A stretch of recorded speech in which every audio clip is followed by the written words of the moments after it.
Cassady Craighill is from Greenpeace USA and joins us now live. Cassady Craighill, thanks very much for speaking to us here on TRT World. Now, Donald Trump says he's going to leave the agreement, but he's going to renegotiate it and get a much better deal. Isn't that best for everyone? I would say no. The thing is that this sends a really terrible message to the rest of the world that one of the most responsible countries for climate change isn't committing to acting as urgently as possible right now.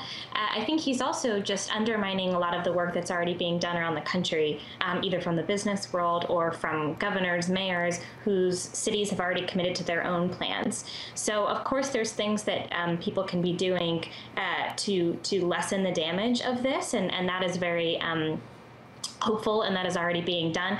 But it just puts the United States on an island on its own and kind of makes us a laughingstock. And Cassady, I mean, he mentioned throughout his speech, which I'm sure you listened to, that it's not fair that other countries like China, like India, were able to keep mining, keep burning fossil fuels, and the United States won't be able to. Surely you can see where he's coming from, that if some countries get away with doing that kind of thing, why should the US stop? And why should the US then be giving money to those countries? Well, he just has that wrong. China really shares the burden of the United States in terms of emissions of pollutants and greenhouse gases and carbon, but they're moving so much. They're moving so quickly on moving to a renewable energy economy and having their lives really powered by renewable energy. Not only is it a smart economic move for them, but pollution and smog there is such a big issue and public health issue. So they are really moving quickly, and the U.S. could be a global climate leader, and instead we've become a global climate deadbeat, to be honest. Deadbeat's one way to describe it. Now, Cassady, you mentioned China there, of course, and in the past couple of days we've heard from China, we've heard from the EU saying that they're going to lead this now. Forget what the United States do and Donald Trump decides to do, they're going to lead this. What can be done by them to try and push this agenda forward? Is there anything that they can do to try and negate the United States' role if they don't intend to honour this agreement, which it seems like they won't? And are you hopeful that the Chinese and the European Union and all the other 194 countries who are signatories of this can actually make this thing work? Yes, and of course, the solution to climate change has to be proportionate, excuse me. So, like I said, China really shares a lot of the burden in being such a heavy emitter itself, and so does Europe. And so the fact that they could step up and really lead the response to climate change, to lead the shift to renewable energy as quickly as possible is really important. But the United States should absolutely be a part of that.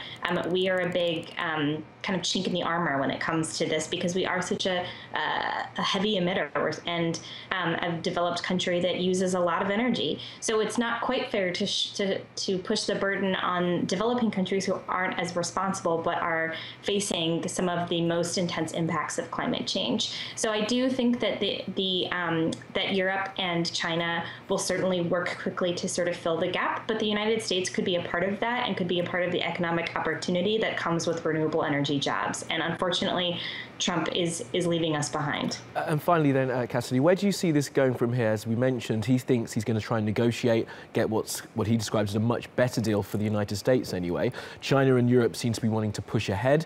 What do you think is going to be the next steps in this story? I think that what we have really seen to be true is that Trump really does listen to the last person he talked to.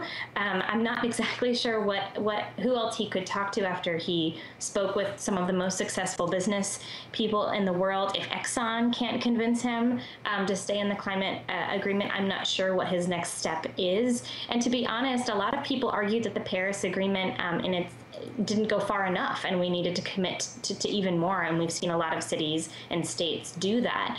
So I'm not sure what his next step is, but I would encourage him to listen to the people impacted by climate change before he listens to people like Steve Bannon. Absolutely. Okay, Cassady Craighill from Greenpeace USA, thank you so much for joining us.